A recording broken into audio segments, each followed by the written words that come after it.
একটা সুন্দর বাণী আছে, লেখা থাকে, দেখছি, ভোরের পাখি যদি তোমার আগেই জেগে যায় তাহলে তুমি ব্যর্থ। ভোরের পাখি যদি তোমার আগেই উঠে যায় তুমি ব্যর্থ। তোমার আগে উঠবে কেন? তুমি মানুষ, আশরাফুল মাখলুকাত, আল্লাহর সর্বশ্রেষ্ঠ সৃষ্টি, তুমি তো আগে উঠবার কথা। তোমরা এই কি জীবন বাছাই করে নিছো ছেলেরা? তোমরাই বলতে পারো বাবা। তোমার জন্য আমি আটকাবো না, আমার জন্য তুমি আটকাইবা না। কেউ কারোর জন্য আটকাবে না ছেলেরা, মনে রাখো।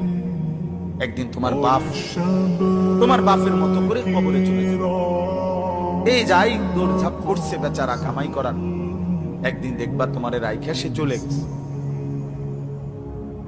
একদিন তুমিও চলে যাইবা। এই বন্ধু বান্ধব আড্ডা এগুলো সব থেকে দুনিয়ার জায়গায় থাকবে। তুমি মরবা যেদিন, আমি মরবো যেদিন, সেদিনও সূর্য উঠবে, চাঁদ উঠবে, পৃথিবীর এই ব্যস্ততা থাকবে, মানুষের দৌড়ঝাঁপ থাকবে, দোকানপাট সব খুলবে, বাজার ব্যবসা চলবে, শুধু আমি নাই। শুধু কি আর সবই কি স্বার্থপর দুনিয়া। কেউ তোমার জন্য 1 ঘন্টাও থামবে না, কেউ না। কারো হাতে সময় নাই ভাইয়া, কারো হাতে সময়।